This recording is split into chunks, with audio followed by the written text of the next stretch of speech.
ಅರಸರುಗಳ 2ನೇ ಗ್ರಂಥದಿಂದ 1ನೇ ವಾಚನ. ಒಂದು ಸಾರಿ ಎಲೀಷನು ಶುನೇಮಿಗೆ ಹೋದನು. ಅಲ್ಲಿ ಒಬ್ಬ ಶ್ರೀಮಂತ ಮಹಿಳೆ ಇದ್ದಳು. ಆಕೆ ಅವನನ್ನು ತನ್ನ ಮನೆಯಲ್ಲಿ ಊಟ ಮಾಡಬೇಕೆಂದು ಒತ್ತಾಯಪಡಿಸಿದ್ದಳು. ಅಂದಿನಿಂದ ಅವನು ಆ ಮಾರ್ಗವಾಗಿ ಹೋಗುವಾಗಲೆಲ್ಲ ಆ ಮನೆಯಲ್ಲೇ ಊಟ ಮಾಡುತ್ತಿದ್ದನು. ಆ ಮಹಿಳೆ ತನ್ನ ಗಂಡನಿಗೆ, ಯಾವಾಗಲೂ ಈ ದಾರಿಯಿಂದ ಹೋಗುತ್ತಾ ಬರುತ್ತಾ ಇರುವ ಆ ವ್ಯಕ್ತಿ ಒಬ್ಬ ಸಂತನು ಹಾಗೂ ದೈವ ಪುರುಷನು ಆಗಿರುತ್ತಾನೆಂದು ನನಗೆ ಗೊತ್ತಾಯಿತು. ಆದ್ದರಿಂದ ನಾವು ಅವನಿಗಾಗಿ ಮಾಳಿಗೆಯ ಮೇಲೆ ಒಂದು ಸಣ್ಣ ಕೋಣೆಯನ್ನು ಕಟ್ಟಿಸೋಣ. ಅದರಲ್ಲಿ ಒಂದು ಮಂಚ, ಮೇಜು, ಕುರ್ಚಿ, ದೀಪಸ್ತಂಭ ಇವುಗಳನ್ನು ಇಡೋಣ. ಅವನು ಇಲ್ಲಿಗೆ ಬಂದಾಗಲೆಲ್ಲ ಅದರಲ್ಲಿ ವಾಸ ಮಾಡಲಿ ಎಂದು ಹೇಳಿದನು. ಒಂದು ದಿನ ಎಲೀಷನು ಅಲ್ಲಿಗೆ ಬಂದು ಆ ಕೋಣೆಯೊಳಗೆ ಪ್ರವೇಶಿಸಿ ದಣಿವಾರಿಸಿಕೊಂಡನು. ಆಮೇಲೆ ಎಲೀಷನು ಗೆಹಜಿಯನ್ನು, ನಾವು ಆಕೆಗೆ ಯಾವ ಉಪಕಾರವನ್ನು ಮಾಡಬಹುದು ಎಂದು ಕೇಳಿದನು.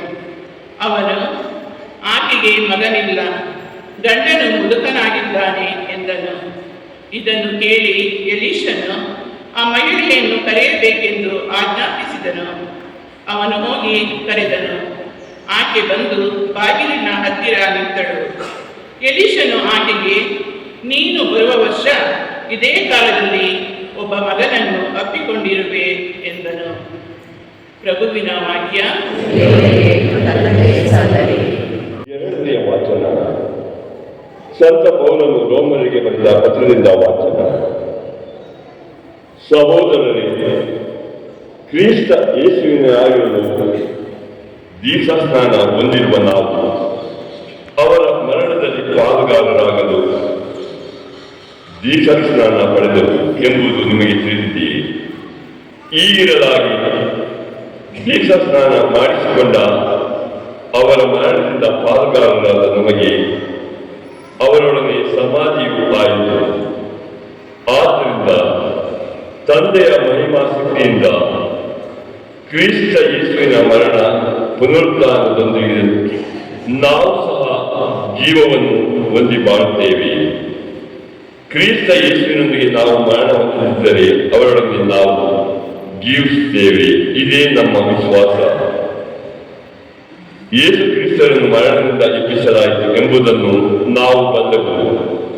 ಆದ್ದರಿಂದ ಅವರು ಇನ್ನು ಎಂದಿಗೂ ಸಾಯುವುದಿಲ್ಲ.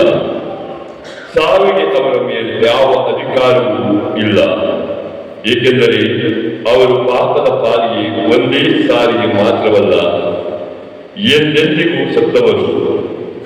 ಅವರ ಈಗ ಜೀವಿಸುವುದು ದೇವರಿಗಾಗಿ, ಅಂತೆಯೇ ನೀವು ಸಹ ಪಾಪದ ಪಾಲಿಗೆ ಸತ್ತವರೆಂದು ದೇವರಿಗಾಗಿ ಮಾತ್ರ ಯೇಸು ಕ್ರಿಸ್ತರಲ್ಲಿ ಜೀವಿಸುವರೆಂದು ಪರಿಗಣಿಸಿರಿ.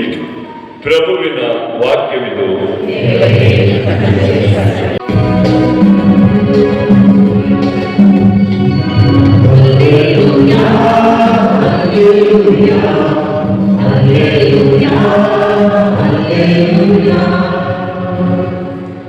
ಪ್ರಭು ನಿಮ್ಮೊಡನೆ ಇರಲಿ.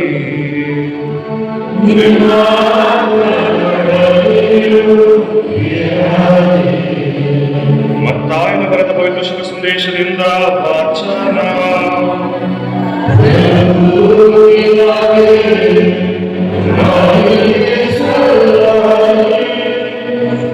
ಆ ಕಾಲದಲ್ಲಿ ಯೇಸು ತಮ್ಮ ಶಿಷ್ಯರಿಗೆ ಹೀಗೆಂದರು, ನನ್ನನ್ನು ಪ್ರೀತಿಸುವುದಕ್ಕಿಂತ ಹೆಚ್ಚಾಗಿ ತನ್ನ ತಂದೆಯನ್ನು ಅಥವಾ ತಾಯಿಯನ್ನು ಪ್ರೀತಿಸುವವನು ನನ್ನವನಾಗಲು ಯೋಗ್ಯನಲ್ಲ.